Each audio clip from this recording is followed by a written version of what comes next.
Welcome to the Blue Button broadcast. This is the Accunet Ambassadors Show.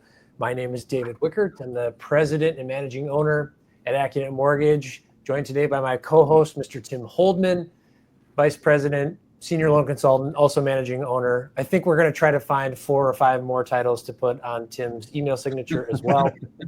And today we are joined by Mr. Andy Schlater, who's the vice president of sales at Secure Fire and Safety.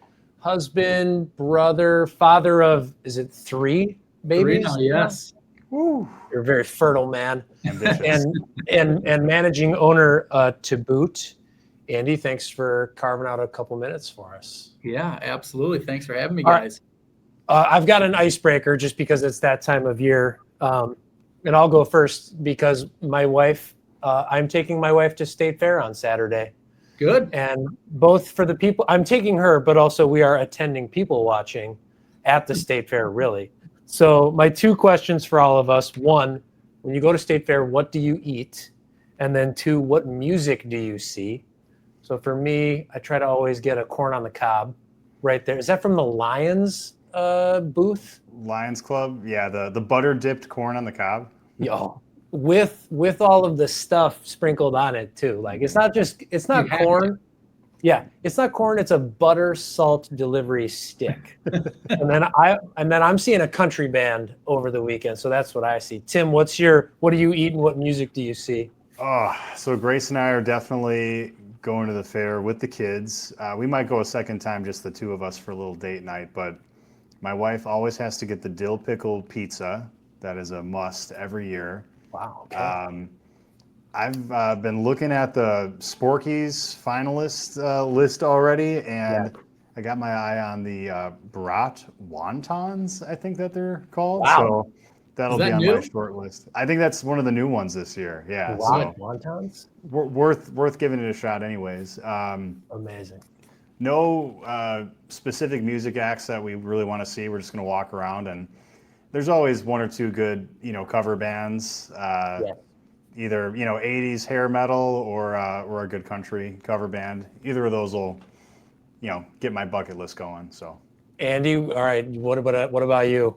You got to go straight for the Krispy Kreme cheeseburger every time. Oh, Fan favorite. Sounds horrible. Rocks every time. So that's what I'm going for. And as Tim said, you go around and you just find what feels right at that time. So country, heavy metal, whatever it is, if it gets people going, that's what we go for, right? Do you just not eat for 18 hours before you have the Krispy Kreme burger and then not eat 18 hours after? It's intermittent fasting interrupted by donut burgers. Correct.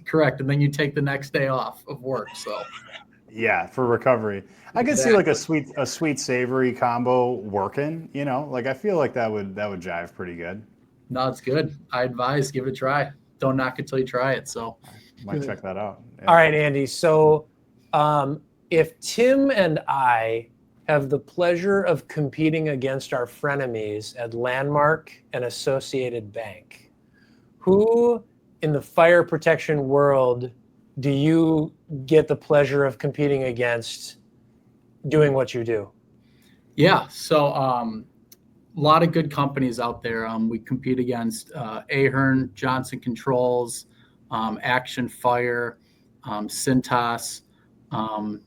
So a lot of people in our market, a lot of big name players, some small mom and pa's, and then you have a couple middle ground guys like us that work hard every day to take care of our customers and continue to grow our base. So I make the joke all the time, especially with some of our real estate friends. I'm like, I need these banks to stick around because they're kind of completely, what's less than mediocre but better than terrible? Lackluster. They're just not good at what they do. And so it just points out that we are good at what we do. When you're consulting with clients, do you enjoy hearing their horror stories of trying to call an 800 number when they need something? You hear the good and the bad with everything. Okay. What I like to tell them is, kind of leading into your first question here, but, I always tell people to, if you want to work with someone local, a good family business, my priority is to give you good service. I'm available day and night. You can call me, you can call our office. You'll always be connected with a member of our team. So we like to let our service speak for itself, our customer service, and let our customers out there make their own decision. So you're a diplomat. I appreciate that about you. Very political answer. I respect that. Because I think my prompt to you, just on the whole local element, when I was trying to relay a couple of the questions that I thought would be good for our conversation, the one, I think I'm going to paraphrase what I had sent you. When you're talking about fire protection, I think maybe, especially in a commercial setting or a manufacturing setting, yep, you're talking about inventory, like things in a warehouse that if you own the building and want to sell those things to your end customers. Yep. If you have $10 million worth of stuff in your factory, hey, business owner, what do you think is an appropriate amount of protection to make sure that your building doesn't burn to the ground, and do two things. One, all of your inventory burns to the ground, and two, you probably don't have a business anymore because you don't have inventory anymore. So I guess, is that how you approach the consulting element in fire protection? Yeah, so very good question. Hopefully we don't get yelled at for copyright, but I think the answer to that is it's priceless. Obviously, the $10 million worth of inventory, major issue. But, here at Secure Fire, our goal is total compliance on fire and life safety systems. So in the event something bad does happen, you're compliant with the fire department, you're compliant with your insurance companies, and you really should have no problem in recovery. So I didn't even think of the insurance part, right? Like, Right. Yeah, you want the insurance company to cut you a check so that you can have inventory again. I hope you followed Andy's advice then, right? Right. Yep. So we inspect to all the NFPA codes. Fire departments and insurance companies can supersede those codes, but we always make sure that your building is compliant. So you have peace of mind at night when you put your head on your pillow that not only your business, your property, and most importantly, all of your employees' livelihoods are protected. So you're right. I'm being selfish because I'm just describing sorry, business owner, your building burned down and you have no more inventory. It's like, let alone the people who are going to show up to work or not, who Yep. may or may not have jobs if you don't protect the inventory that you sell to make revenue to have a business. Absolutely. So I think, because you're kind of you're getting at the difference between the type of business operator who's just trying to check the box on, Andy walked through here and he pointed out that this, and this, versus thinking about it strategically, right? And I feel this way about some of our home buyer clients. It's like, hey, do you think that protecting the place that you sleep at night is worth, being smart about, and not just like calling an 800 number because they had a good TV commercial? Sure. But do you feel, is it a coin flip when you're on site between a box checker versus a more like an operator type? Yeah. You can certainly sniff out what I'll call a transactional customer that is looking to check that box. Yes. But, my goal is to continue to grow our business, to make sure that we're keeping properties safe. And transactional customers are great too. But my goal is to build relationships and have, partners for life. So we work really, really hard every day to continue to have those customers trust us. And, we're not perfect. We'll make mistakes, but we always own up to it and fix it. So to answer your question, yes and no, I guess. So, yeah. But just like you guys, I'm sure you get calls all the time and people are feeling you out. And, but, if we're the right fit, we're the right fit. If not, we're not. And that's just how it works. Well, And I think, I'm sure you'd agree, Andy, like it's so much more personally gratifying to have the customer who's views it more as a two-way relationship with you, as opposed to kind of that transactional type customer. I mean, as a business, right? Like we'll help everybody who would like to be helped. But I know, like, from David and ours perspective, and I'm sure this is the same with your business as well. It's like, it's so much more enjoyable to do the work if your customer recognizes the value in what you're bringing to the table and views it more as like a long-term relationship versus like a absolutely one and done, like check the box, okay, talk to you never, type of situation. So yeah. It's the talk to you never type. It's like, thanks, bye, have a nice. Yeah. So Andy, I'm just like, the art of, do you walk into a building, or are you like you can't help not see all the things when you walk into a building, like you, right? Like it's invisible to the common person, but you walk into a building, you're like, here, on protection stuff. Yeah, no, my wife hates going out with me because we'll walk into a restaurant, into a building, and she's like, stop checking the fire extinguisher tags. But it's just ingrained in the back of my head.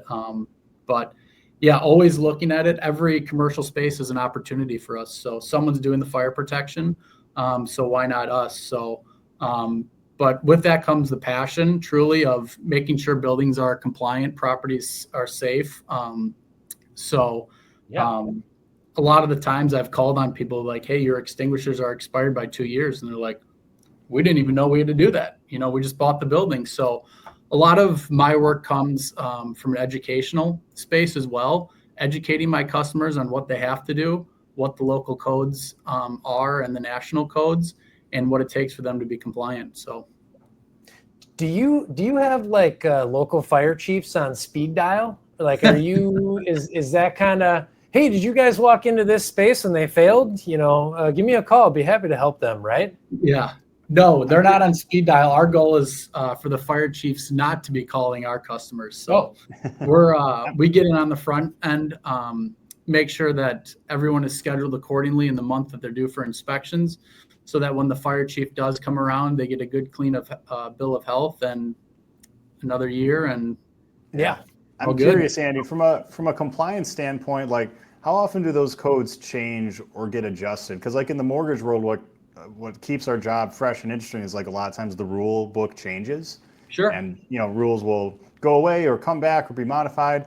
Do you have something similar like that where you got to keep up to speed on codes, or is it more like once they're set, it's kind of what it is for the next 20 years type of thing? Yeah, no, great question.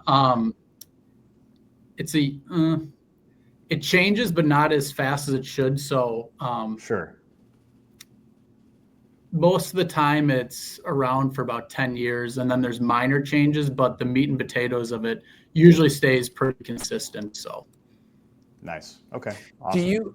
Are you dealing with a combination of both new buildings and old buildings? And I got to imagine that it's like, is it vanilla and chocolate? Like, the new building, like it's up to code from the jump, but is it the old buildings where it's like, oh my gosh, I don't know if we're ever going to get this place okay? Yeah, and so there's obviously some grandfather clauses with that, but that's kind of the beauty of my world is, we're in buildings that were built in the 1800s, and then there's buildings that were built yesterday, different systems that all operate similarly yet differently. So we're really fortunate here at Secure. We have a great depth of employees that have been around for a long time, and then some new younger guys here as well. So we really have all that experience covered to make sure that we're able to see those different types of systems and help our customers with some of those older obsolete systems that some companies may not have the employees that have that depth and experience to work on. So, and I'm always curious because it's not like when you were in the 7th grade, did you write down like, and when I grow up, do you know what I'm going to do? I'm going to work in fire protection and safety. Yep. So is it, and it's the same in mortgage, like no one is just like applying for college and and you know what I'm going to do when I'm all done? Mortgage banking. Yeah. Yep. So is fire safety, it's one of those why not me? Yeah, good question. So I went to the college at University of Dayton and didn't know what I wanted to do. But at the end of the day, I knew I was good with people, and I liked working hard, had a little bit of an entrepreneurial spirit. So worked for Phillips 66 out of college in oil and gas, and got to experience the big behemoth of a business, and then worked for a smaller company in BSI in office interiors. And then my father and another partner started this business 14 years ago. And there was an opportunity for me to jump on here. So really love it. Fire protection is the business, but I always say we're in the people business and taking care of people. And being a small business, we have the opportunity to really dive in and take care of people. And if things aren't working, we can change it tomorrow. We always joke, hey, if tomorrow we want our trucks to be pink, guess what? They're going to be pink. So there's no red tape to jump through. Our focus is our customers and how we can take care of them and how we can innovate and grow and take care of our employees. So we didn't share notes, but you kind of dovetail perfectly into the kind of the entrepreneurial side of this whole thing. You were so kind. You introduced me to one of your employees who, hey, you know what they want to do? Go out and buy a house. And I think the sign of a high quality leader, or at least one of the signs, is either realizing or admitting to yourself that everyone who comes to work is just probably coming to work so that they can go back out into life and do the real life stuff that they want to do, like buy a house, make babies, go to State Fair and see a band. So and actually, funny enough, one of our Accunet coworkers is buying a house, and it's like, oh my gosh, this is what we do. She comes to work every day, but you know what she wants to do? She wants to go buy a house and go do the thing. So I guess, do you feel in your role in managing people, is it unleashing or clearing the way so that your staff can have success at work, but so that they can go back out into life and do what they actually want to do with their time? Yeah, 100%. So like I said before, we're a family business, and we love when people are buying cars, buying houses.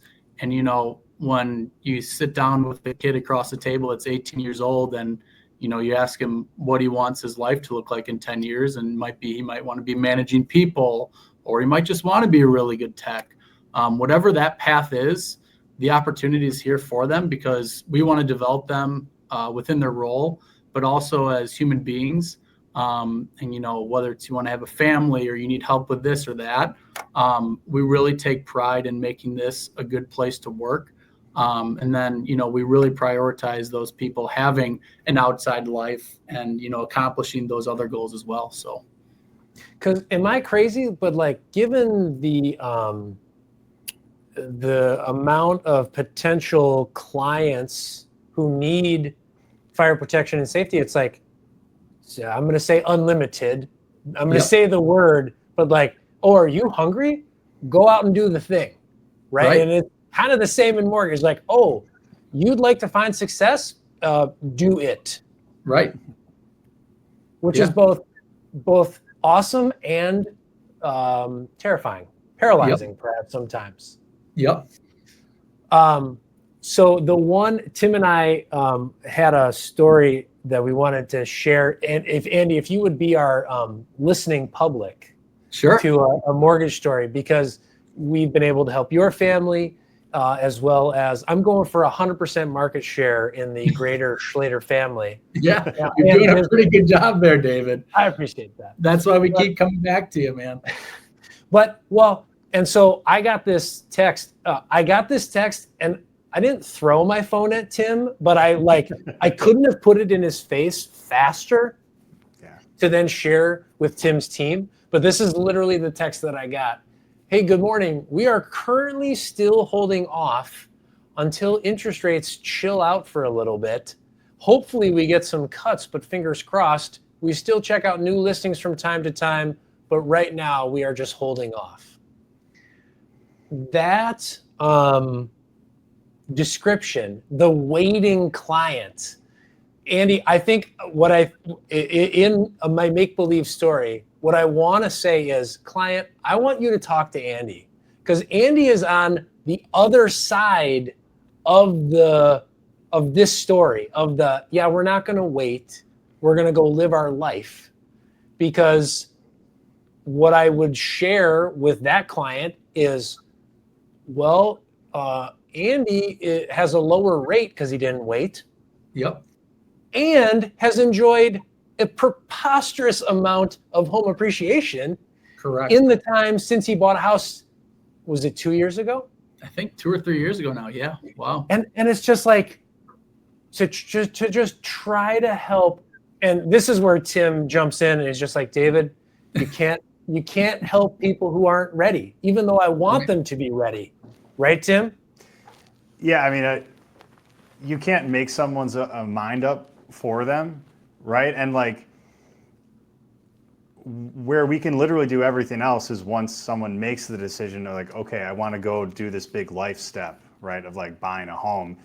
And like Andy, David shared a little bit of your history with me about when you bought your home and things. And it's just funny because like when the timing of when you bought, rates had been much lower, and then like they were majorly on the upswing, right, when you bought.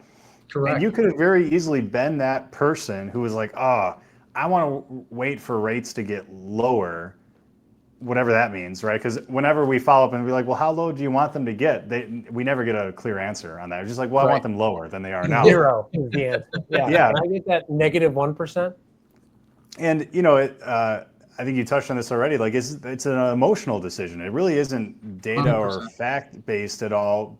And in your case, it turned out, I mean, you look like a genius right now, having done what you did, because, rates did not go down. And in fact, they've continued to just creep up a little bit higher than where they were when you bought. And you've gotten to live your life in your home for the last 2 years or 3 years, which is huge, right? Your family has grown. You haven't needed to rent. You've had your own space. Are you glad you got that extra bedroom now? Is that you're like, it would have been a little tight. It would have been a little tight. And your home is worth a shockingly higher value now than it was when you bought. So you've gained all that equity in your home, having made the decision to buy. So it's like, I'm just curious on like what you as a total, non-mortgage person would say if that text that David shared was like from a family member or relative or even an employee of yours who's like, I want to wait for rates to get better, because that's the reason that I'm choosing to say as to why I don't want to go out and buy a home. Yeah, no, 100%. And I feel for that individual that texted into you, David, because I was that person for a while. But, just as people trust in me for what I do for a living, you need to surround yourself with good people, whether it's, an agent that is qualified, a good mortgage broker, because at the end of the day, listen to them. They're the pros in what they do. So trust in those people. And I selfishly was waiting for lower rates. Our house specifically, we had an opportunity to go after it. And we didn't do it right away. And that cost me probably a full point in interest. So if you're heart set on buying a house right now, David and his team and Tim, you guys will help them get creative on it. There's different ways to do it. So trust in the pros, and they'll help you figure it out. So, well, and it's the ongoing relationship. Tim, you had made note of what Andy had said. Of course, there's the transactional types of clients, but Andy, I'm sure you enjoy the ones who you get to check in with consistently. But it's buying the home is only chapter 1 in the book. Absolutely. Right? It's like, can't remodel the house you never closed on. So you got to get into it first. Yep. And I'm sure it's the same with protection. It's just like, well, yeah. Oh, congratulations. Your business is growing. Pull me in on how we can make sure that you grow without risking any of what you're adding to your business. Right. 100%. So what I gathered, Andy, is that David's client who texted him that just doesn't trust David enough, I think is what it comes down to.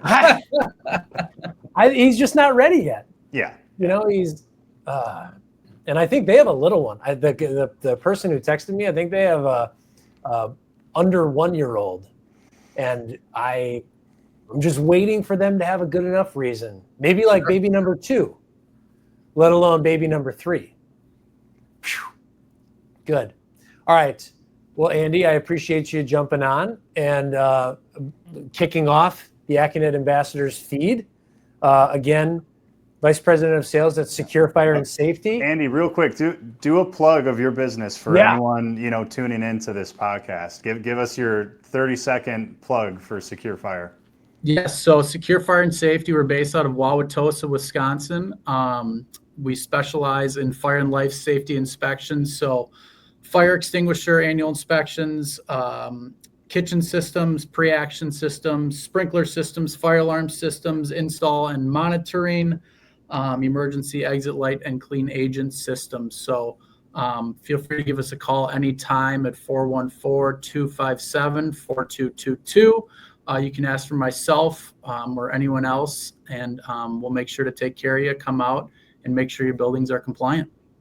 Amazing. Awesome. All right. Thanks for now, and we'll see everybody again soon.